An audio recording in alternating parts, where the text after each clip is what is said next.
Regardless of how you feel about Patrick Bet-David, I was watching his show the other day, and he had brought up a really interesting point about the potential end of Iran.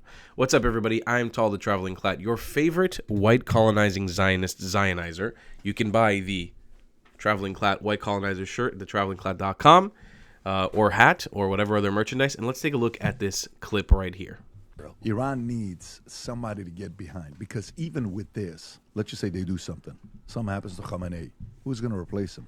Somebody else from the same exact regime. So they need, like, someone within Iran needs to step up, or from the outside.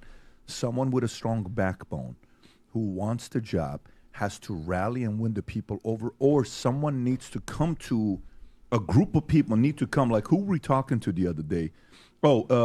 J.D. Vance's brother was here yesterday. And we're having a great time. We're giving a tour of the property. He wanted to see the place. Corey, we're having a conversation together. And they said for many, many years, the family was saying, JD, you ought to run. And JD didn't want to run. But for many years, like, yeah, I'm just a business guy. No, you ought to run. You ought to run. Finally, it's like, listen, I'm getting so much support that I'm running. You know, sometimes guys like really, really want to run, and you can feel the ambition. Then there's the guys that don't want to run, but you're the right guy for the job, right? Okay. Iran needs to get behind somebody to rally to change the flipping climate that's in Iran. FYI, if Iranians are watching this, you only have 3.5 years left. That's it. You have 3.5 years under him, Trump. He's not going to do the job for you guys. He said it on the podcast. But the climate is ripe right now that if you guys do your part and you get behind somebody, and somebody with courage that's willing to come and do something in Iran, you guys have a fighting chance right now. Maybe you haven't had a chance like this. You had a couple in the last 15, 20 years. This is a chance for somebody in Iran to step up, a voice, or for you to rally behind to say we want things to change. President's not going to do it for you. Trump's not going to do it for you. Nobody else is going to do it for you. It has to be internal. If you get close to the finish line, then somebody can help you. But you have to show that you're getting close to the finish line. Nobody else is going to do that part. You got to go that close to it. Then if you do, then the other person's going to be like, great. It shows that you're interested. It shows that you're committed to it. It shows you're willing to go through the pain. But I think if Iran, similar story for me with China, the reason why I'm supported with the tariff stuff that we're doing right now is because I know somebody else has to deal with the tariffs with China in the next 5, 10, 15, 20 years. You're not going to have another guy like Trump in a while. You're not. You got one right now. And it's not, hey, come cause a war. No. Why don't you guys do something there to want to change the revolution? Get up there again, start making some noise. This is the time for Iranians to want to do it. I don't say it's an easy thing. I'm not sitting here saying, hey, how come you're not thinking about the livelihood of our families and all this other stuff? I don't say it's going to be easy. All I'm saying to you is if you want Iran to change. So when we think about the Middle East pre-79, the Middle East was pretty peaceful. They didn't have a lot of issues in the Middle East pre-79, Khomeini coming in. Ever since 79, Khomeini came in. The Islamic Revolutionary Guard came in. The Middle East has been in shambles. Not Iran. The Middle East has been in shambles. The entire region. Since 79. It's been 46 years now. What if some of the folks out there start rallying behind some names? You know, I think this is actually, I've heard Patrick Bet-David speak a lot. This may be the most compelling thing I've ever heard him say, this assessment. And I'm sure he's repeated this on other platforms. I caught whiff of this clip the other day, and I was like, I have to do an assessment, a reaction to this. And look, I know he's a controversial character, especially in circles that are pro-Israel and pro-Jewish. I'm not saying I neither support him or hate him or like him. I mean, he says some stuff I really agree with, and probably he's said a lot of things that I don't agree with as well. But I think when it comes to this point, and if there's any Iranians watching, try to not get offended, because I don't mean this in a defensive way. Radical complacency will end up being the death or the crux of many of these Middle Eastern nations. We do have an opportunity right now. He's right. And like I've been talking about since the election on this channel, if you've been following me since the election, I had this feeling, this gut feeling that Trump wasn't going to go all the way with Iran. And I don't know what specific podcast he's referring to. Maybe Trump went on PBD's podcast a while back before the election, and I just don't remember it because he was doing the rounds of all the podcasts. And maybe he said on that podcast that he wasn't going to directly overthrow the IRGC. But that's kind of been my assessment from the very beginning. I've always said, like, I don't see Trump, because of his base, I don't see him actually being able to go ahead and full force overthrow the IRGC. It's going to have to take a lot of sacrifice from the people in Iran to actually get this job done.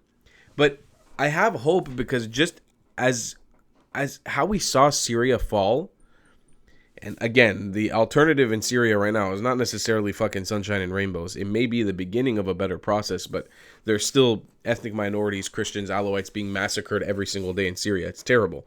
It's a terrible situation. But just as we saw how quickly things changed in Syria, it happened in the matter of 3 days, and there was a whole new country, basically. It can happen in Iran. I believe it can happen in Iran. And like we know, the people of Iran truly despise their leaders. It's a vast majority of the people in Iran do not want Khamenei they don't want the Ayatollah, they don't want the IRGC. They want to live in I don't know if they want to live in a democratic country, but they want to live in some sort of Persian monarchy. They're not looking for this Arab colonial, Islamic colonial supremacist government that causes a mess in the Middle East. They want to have peace with Israel under the Cyrus Accords. I mean, this is a known fact. The people of Iran want peace. They want peace for their lives. They want peace with their neighbors. And just as quickly as it happened with Syria, I believe it really can happen in Iran. But it's going to require, and it's like I've been preaching to the choir about this with Lebanon as well. It's going to require so much sacrifice from the people. The question is, are they willing to do it? People like in Iraq and in Syria and in Egypt and in Jordan and I would say those are that's maybe Afghanistan. The people they're not willing to fight for it. In Iraq, and I say this as an Iraqi Jew, they're just fucking kind of dumb. Like they're not even well aware enough of what's going on. Many people are leaving Islam there, and they're leaving sort of the Arab colonialist ideology, but the Iraqi population is not. I don't think they're well aware enough of the dynamics of what's going on to their country, at least not a vast majority of them. I talk to many Iraqis, but they're kind of a lost cause. Like Iraq is kind of like you can't really help them. There's a few fingers, and Syria too. Like they're not going to do it. Lebanon, for example, and Iran are two examples that could actually overthrow their shitty governance and leaders and the terrorist groups that are holding them hostage and maybe usher themselves into a new age of peace. And then you have a coalition, Israel, Iran, Lebanon, Saudi, UAE, Bahrain, working together to force the rest of the countries in the Middle East to get their shit together. And then you have Morocco coming in from the west going eastwards, and we finish the gap. It's a long-term plan that'll probably take 100 years, but you have this triangular coalition in the Levant that reaches out to Central Asia and hugs all the other countries in the Middle East around it, pretty much just be Jordan and Iraq, and get their shit together. And then, the countries from the Gulf will help close that gap. Oh my God, I'm sorry about that. The countries of the Gulf will help close that gap. And then we're looking at a somewhat unified, somewhat peaceful Middle East, and we can start spreading that from Morocco eastwards to Egypt, close the gap there between Egypt and Israel. Then you have all of North Africa peace, and all we have to work on is the South. I mean, the South can come up first, but what's going on in the southern regions like Somalia, Sudan, Ethiopia, it's a little bit more complicated, and because they truly are not Arab and no one in the Muslim world unfortunately respects them as Muslims, I see that being as like a last case scenario because there's so much colonization to undo there.